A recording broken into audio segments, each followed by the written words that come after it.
Here's a question. If something happened to you tomorrow, would your family have to spend months and thousands of dollars in probate court just to access the assets you work so hard to build?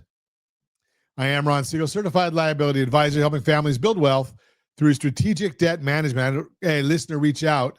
Let's call her Susan. She's in her early 60s, owns her home free and clear, and has about $400,000 in equity. And she's been told by a friend that she absolutely needs a living trust.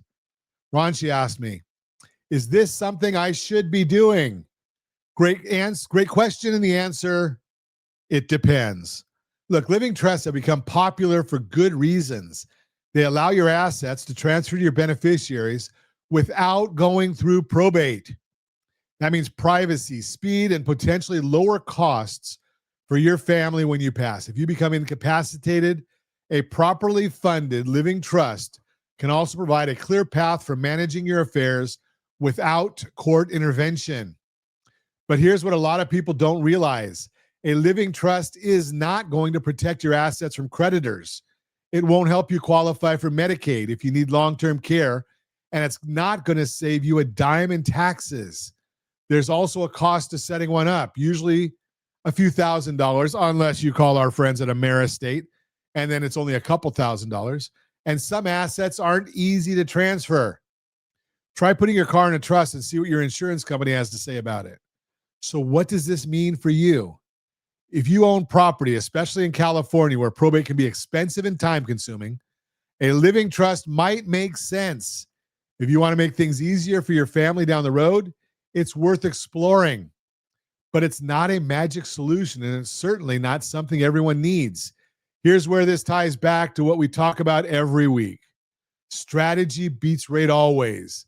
A living trust is just one tool in your overall financial strategy.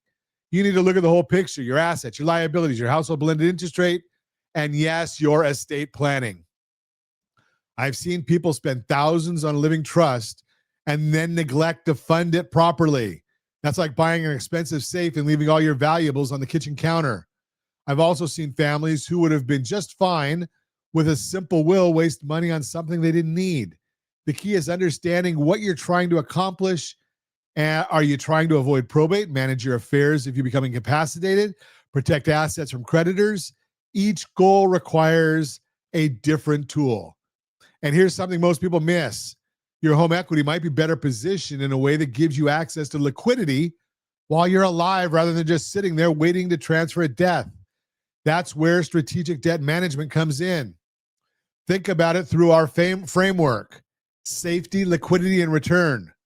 Home equity trapped in a house is not very liquid.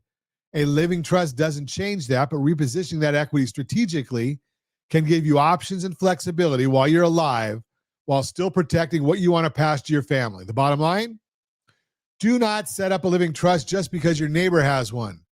Worked with qualified professionals. Give me a call.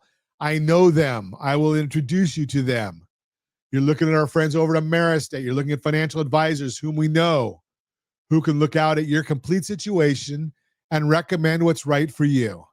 Want to get your financial house in order and understand how all these pieces fit together? Visit rsrlinks.com/keysteps for our financial planning tool. And if you're carrying high interest debt that's eating into your household budget, check out rsrlinks.com/2step to see how strategic debt management might help. Remember, strategy beats rate always. I am Ron Siegel, your certified liability advisor, helping families build wealth through strategic debt management.